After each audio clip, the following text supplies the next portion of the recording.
Konnichiwa, y'all, and welcome to the Maple Mafia channel, where we talk about our eBay. Now, we have the Maple Mafia on eBay, and we've got some great items ending today on Sunday. Guys, you'll want to check them out. We're going to talk a little bit about some of the items that are going off today. Some really cool things. It kind of gives us a chance to put some weird, unique items on here that we wouldn't have normally listed. I'm Matt. I've got Corbin here with me today. What's up, everybody? I'm here to talk about some awesome trees on the eBay today. All right, so first off, y'all, we've got Acer Shirosawinum Luna. This is a Dick Vandermatt introduction from Holland. Very rare full moon maple. So, you know, anytime you get a full moon maple, pretty cool stuff. This one, a little extra special. You don't see it very much in the United States. Named for one of his family members. And also having that double meaning kind of Luna, moon, pretty cool. Yeah, I definitely like the name. You know, it's not too on the nose, but you kind of get that, full moon kind of effect. And Shirosawinums are just one of my favorite. I love like the nice rounded leaf on this one. And yeah, awesome Dick Vandermatt introduction. This one's going to be 6 to 8 foot in 10 years, work zones 5 through 9. Really cool plant. Check it out. I think you'll like it. What do we got next, Corbin? Guys, we got a Makawa family introduction right here. We got Makawa KN. Yeah, pretty cool one here. KN meaning kind of golden. Nice form, typically around 5 foot in 10 years. So ample grower, pretty fast grower as far as Makawa family is concerned. Great plant, kind of gives it that bronzing effect in the early spring, which I like. Yeah, I definitely love like some bronzing. Give me that, kind of green, yellowish color, that golden color. It really, contrasts nicely in the landscape. And this is one for all you Makawa heads out there. Yeah, awesome plant. Koi up next, another bronzing dwarf Makawa. This one is my favorite of the newer ones. Really cool, typically 3 foot in 10 years, 3 to 4 foot. This one has a lot of fall color too. Like this one we selected here at Mr. Maple. Not only great kind of bronzing to kind of dark new growth, it actually has some of the best, I think, fiery orange fall color of any of the Makawa family. Yeah, I love this tree as well. It wasn't one that I really knew about whenever I first started, but people like Doug McDougall and all those, there was some hype around this one, and it's definitely understandable why. Yeah, these things often come back to Mr. Maple, but here's a chance to kind of jump to the front of the line. So if you want to buy one on eBay, you can kind of jump the line a little bit and get out there first. Or maybe you work on 10 at 10s, and this is a chance for you to grab one on eBay while you're not at work.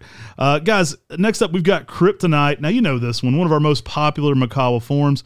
Kryptonite is my favorite variegated Makawa. I think it's the best variegated Makawa. Yeah, I mean, a nice, crisp variegation on the leaf. The contrast of that like lime green with that dark green looks so nice. And, on a Makawa form, it's just something to behold. I love this.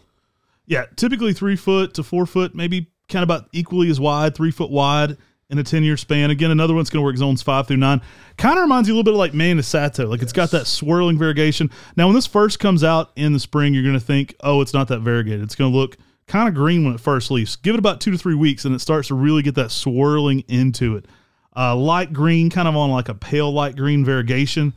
Really next level. Kind of glows. Kind of just had that Kryptonite rock glow to it. Kind of felt like maybe a little weak in the knees when I saw that thing.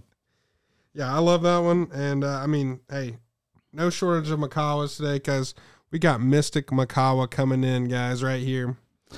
Mystic Classic, one of the best orange variants of Makawa. You guys love them, so we keep finding them for eBay. We keep pulling them out of stocks for the 2-year area. Guys, these are typically around 3 to 4 foot in 10 years. Now, this is a dense, tight Makawa that's brilliantly orange. So you're going to get a really nice orange coloration on this. Fades to a little bit of green midsummer, but you also get orange new growth over top of that. And then a kind of bold red in the fall, orange bold red. Yeah, I love seeing this one leaf out, that dynamic color that it comes out with.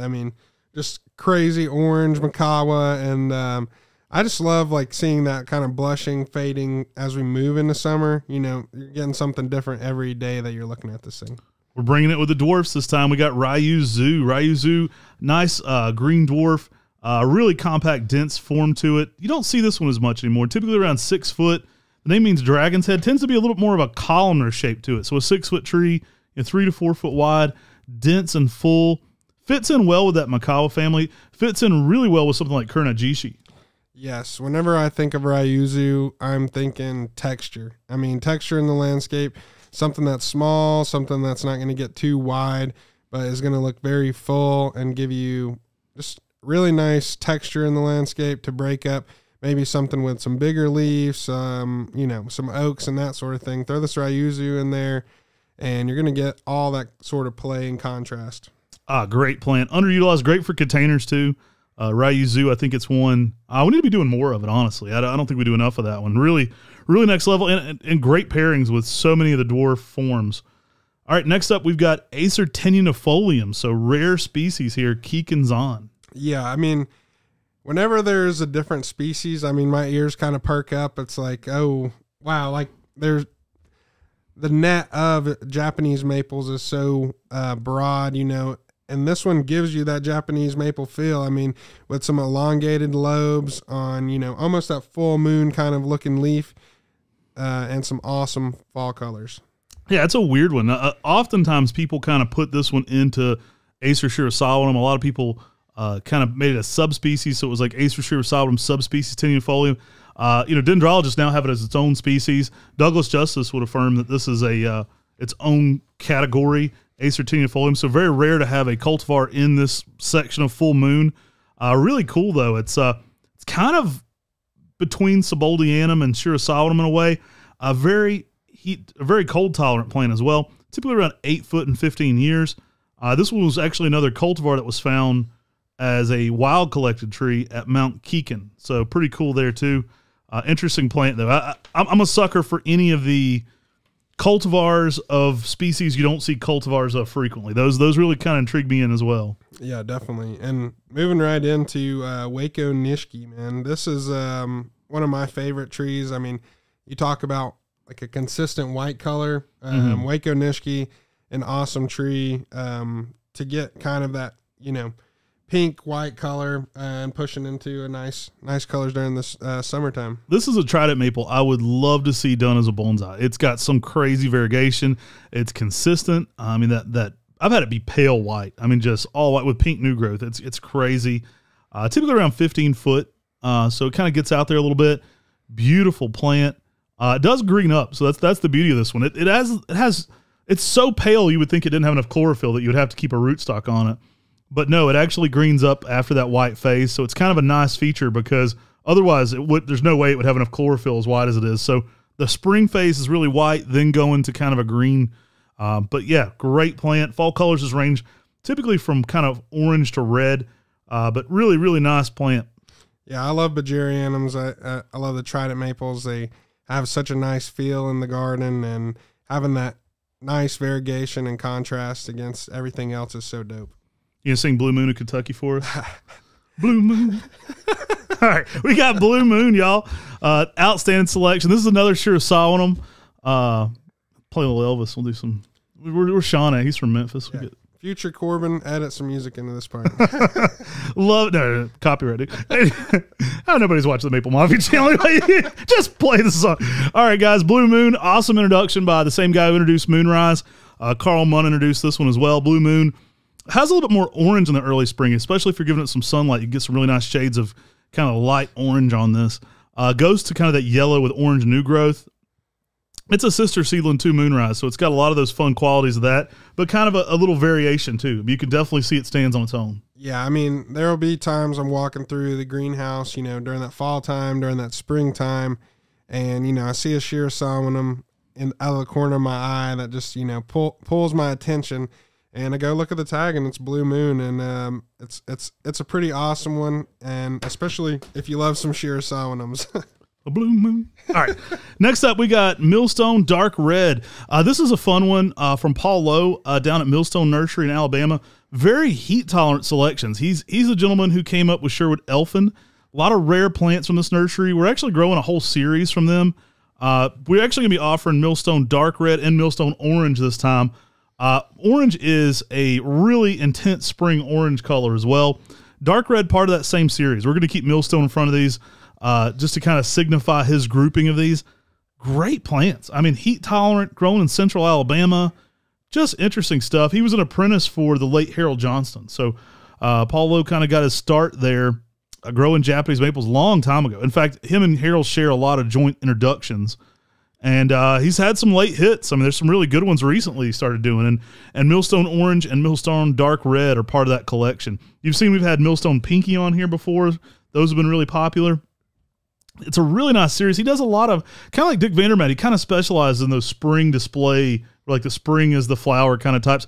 Millstone Orange, though, you're going to love the color on this thing. Yeah, I like that dark red, watch that leaf unfurl and kind of pick up to some of those deeper kind of red colors is always nice, especially when you're getting something that is so dark and it just is going to be kind of that centerpiece in the garden to kind of pull the eye to. And yeah, oranges in the spring, who doesn't love that? Dark red's kind of his version of almost like a jet black too. Different leaf shape completely in jet black, so don't compare the two 1-to-1, but it's a dark red that holds the dark red. And it just kind of looks great next to orange, actually, or pinky, because the color's so deep.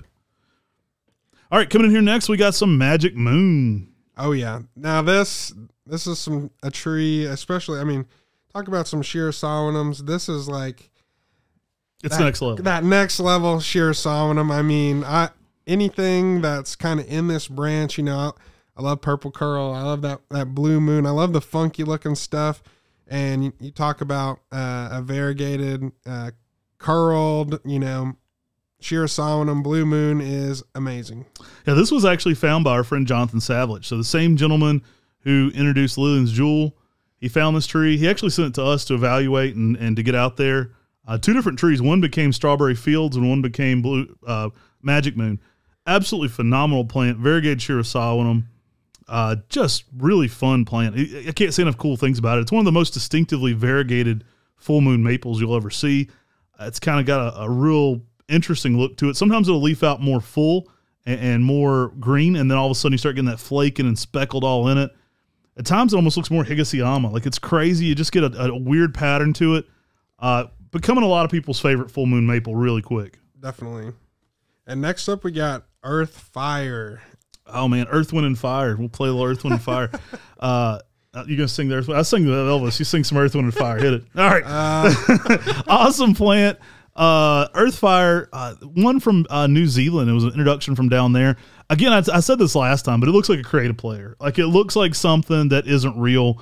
If you said, give me a purple ghost wave leaf type that's shaped like a Kiyohime and has a heavy Matsumuri leaf to the point it almost looks like a lace leaf, that's what you get with Earth Fire. I mean, mine in my garden is about 3 feet tall, about 4 feet wide. Next spring, we'll have to go out there and do a cultivar highlight on this thing. It is dope. I absolutely love the plant. Now, it's not a lace leaf. It's just heavily Matsumuried. So the leaf is heavily divided until it almost looks like a lace leaf. So beautiful. And then you get that reticulated veining on top of that. Yeah, I mean, the Matsumuri style is what kind of pulls my eye. And then you talk about it kind of being a really slow-growing tree with a nice habit. And on top of that, with that red...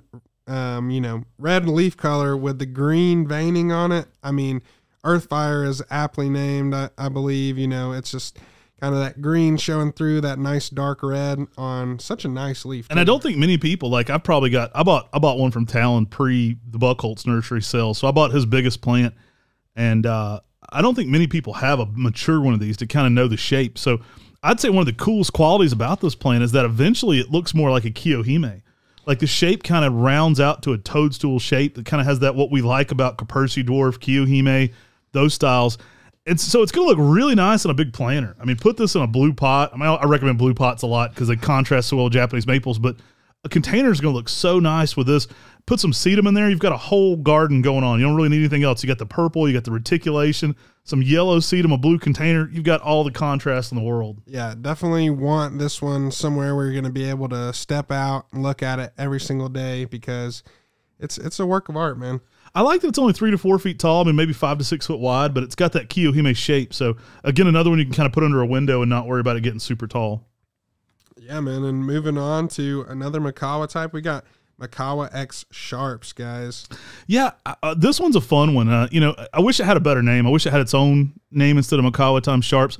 I never renamed plants, but I wish this one had a little bit more something to it. And it does aptly describe it. It is a Sharps pygmy type foliage with Makawa structure. So you get kind of the best of both worlds there. You get a tree that kind of has the interesting leaf shape, which people love sharps for bonsai. It's one of the most popular trees for bonsai around the world, Sharps pygmy. You get that, but then you get that in that tight layering of Macawa Yatsubusa. Typically 3 foot and 10 years, very tight, compact, just really cool edges to it. I mean, it gives it a little bit more ruffled looking Macawa. Yeah, this was one of the first kind of Macawa family introductions I was introduced to. And yeah, I mean, that super serrated foliage with the nice kind of star shape on it, it really does kind of add a nice texture to the Macawa form with that, densely layering habit. And this is definitely one that I enjoy a lot. All right, next up we got Shazam. This is an introduction that Tim and I, put a name on, but it was a tree found by Bobby Green in Alabama. So another one from the deep south down there, really heat tolerant. Bobby Green, famous horticulturalist and nurseryman as well. He kept telling us we were presenting, I think it was at the Gulf States Horticultural Expo. It was like during an ice storm. Of course, we went to Mobile, Alabama, in like the coldest time that ever happened. There was like literally an ice storm. There was somebody wrapped around every telephone pole. It took us like 20 minutes to get to the convention center from our hotel. And the next day it took us 4 hours. And so it was quite an experience. But one of the fun things that came from this kind of botched trade show that we were speaking at was hanging out with Bobby Green and getting this Shazam. So it was well worth the trip. Really cool plant. Now this tree has like japonicum size leaves on an Acer palmatum. So it's an Amoenum style. Like you get a big round leaf. Like think of the leaf almost like a darker fire glow. But then out of nowhere, you get these like 6-inch size leaves. So you get a mixture of leaves. It consistently does this, especially on the new growth. You get these massive Acer japonicum, rising sun, full moon size leaves on a maple that's a palmatum, an Amoenum. And it's really unique to see that. Like it's just, I've never seen one that had that consistency. You'll still have the older growth typically with some smaller foliage. Just super unique, really catches my eye. We got this one to Buckholz, and Talon was over the moon about it as well. He was like, this is different. Yeah, definitely. It makes me start turning the gears. I'm like, what happens if you graft that specific, set of buds or whatever? It's like, how far can you push that gigantic leaf through, selective grafting or, even genetic kind of, through breeding and picking out seeds? Like, what does this thing hold? I think the offspring from this would be really cool to look through. That'd be where I would get excited. I mean, come back true to form from graft, but it's super weird. Like, you'll definitely have the older growth always be smaller, and then out of nowhere, these giant leaves. And the original tree was like that. It was at an area that was getting cleared. So I believe it was either at Bobby's dad's place or somewhere near there, and he knew there was a chance that they would disrupt the original tree. And so he wanted to make sure that those genetics were preserved. And man, what a cool plant. I mean, just weird. I mean, I've got some big hands, and sometimes I'll put my hand over that leaf, and it's like a full moon. Like it blows you away how japonicum size leaves. I've never seen any other palmatum do that. Now that's what I'm going to have to look into a little bit more after this. Pretty cool stuff. All right, guys, here's one you probably heard of before. It's the Red Panda. Oh yeah. I mean, everybody knows Red Panda now. I just love going and, at the end of fall time, just walking through the greenhouses and looking at all the red pandas and looking in there during the springtime. Obviously, they're going to be looking wild. But, this is an awesome plant that, I'm happy that we can pass this around, man. I mean, hey, again, it's always coming back. This is our best red Macawa form. We'll bring it back to Mr. Maple, but here's a chance to jump the line, get an authentic, real red panda. Love it. The only place to get a real red panda is at Mr. Maple or at Buckholz Nursery if they ever offer it. Right now we have a patent on this one. It is a legitimate patent, and it is enforceable, so you want to make sure to get a real one there if you get it. Mr. Maple introduction here, great plant. And again, a chance to jump the line. That's really what we're looking at. We'll be bringing this one back probably in spring, but you can get ahead of people and get one here. Absolutely amazing color on this one. Red Panda. Red Panda. I mean, who doesn't love that one? And then moving into one of those rare Ghost series plants, we got Martha Ghost, guys. Martha Ghost, Batman and Superman's favorite tree. Who? Spoiler alert for an old bad superhero movie. Who was writing that movie and they were like, we'll make him get along because he'll go, Martha, save Martha. They're like, you know what? Batman's mom and Superman's mom are both Martha. Hey, if they were talking about Martha Ghost, maybe I would have stopped Right. fighting too. That was really what it was. Batman was like, I like Martha Ghost. Superman was like, I like Martha Ghost too. Let's be homies, super friends. Ta-da! Exactly. Martha Ghost brought them together. Guys, so Martha Ghost, introduction by Talon Buchholz. One of the original Ghost series you don't see around anymore. We're getting this one back into production heavy. In fact, we've sent most of our stock plants to Buchholz Nursery.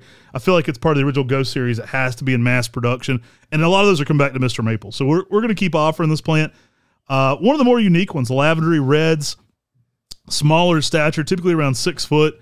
It's more in the size of Baby Ghost, so it's a little bit smaller than some of the others. We had to track this one down. Talon, him and Martha didn't quite get along anymore. That was one of the old nursery managers from the story. I don't know. I never met Martha, so I keep saying that. But it seems like he discontinued the tree once she left the nursery. And so it kind of got lost. And Tim and I were going through some old Maple Society quarterlies. I believe Peter Greger gave them to me when I was in England. And I'm sitting there reading through these things, and it said something about First Ghost, Purple Ghost, and Martha Ghost. And I'm like, wait, what? I was like, I thought I had all of them. I thought I had it. And so I had to go back and find wholesale customers of Talon's from like that era of like 92. And then I talked one of them into digging their Martha Ghost up in the ground. I made them an offer they couldn't refuse, and I bought their Martha Ghost out of the ground. And because of that, we've got it going again today. So it's back in the trade. Yeah, this is one. I mean, Sean's been trying to get his hands on this for a minute. He's all about it. He loves this plant. And I mean, I love the colors on it too, and such an awesome story, and a great way to finish up that Ghost collection. Brought Batman and Superman together. They were beefing, and they were like, give me a Martha Ghost. All right, guys. Next up, we've got another Talon Buchholz introduction. We've got Cloud of Dragons. I don't know if it's a Talon Buchholz introduction. I first got this from Talon Buchholz. Yeah, great plant. It was actually a selection from Richard Kowalski, and he had sent it to Talon. So it was actually a selection by this guy, and he had sent it to Talon, and then we got it via Talon. Talon kind of helped promote it and get it out there, I would say. So it wasn't part of the Flora Wonder collection, but he was the first person, I think, to kind of offer it from Richard Kowalski. Really interesting plant. You get this weird swirling in it. You get this heavily divided leaf, and then you get this like faint variegation. So it's almost like a Ukigumo over top of like this like green strap fingered out looking leaf. Yeah, I think, Brian Rule and I were walking through the greenhouse one day shooting some TikTok shorts, YouTube shorts or whatever, and we look at Cloud of the Dragon, and then it kind of clicks. I'm like, okay, this is a Shirayu no Sume style leaf with variegation on it. So, you're kind of getting that Claw of the Dragon with variegation on it. And I was like, boom, that makes this tree like that much cooler because you're getting such a funky leaf on it with some variegation. It's cool. Typically 10 to 12 foot and that like 10-year span. Gets out there nicely. Mine stayed fairly columnar. I mean, I've got about an 8 to 10 foot one now in one of the kind of trial garden beds, and it's not very wide. I don't know if that's always a characteristic of it. From the ones I've seen, they tend to go up but not out a lot. Really nice looking plant, though. I like it a lot. All right, last but not least, what we got, Corbin? Guys, we got another Makawa family introduction. We got Ladybug here. A lot of people are after this one. I know it's going to be popular. Really weird colors on this one. You get oranges, you get reds. Just a fun little small compact one, typically around 3 to 4 feet. I've had times where it looked more orange Mayday-ish. I've had times where it looked more red. It goes through a lot of color changes. It kind of just keeps switching a little bit. Yeah, I like seeing this one in, kind of the gardens that we have around the nursery.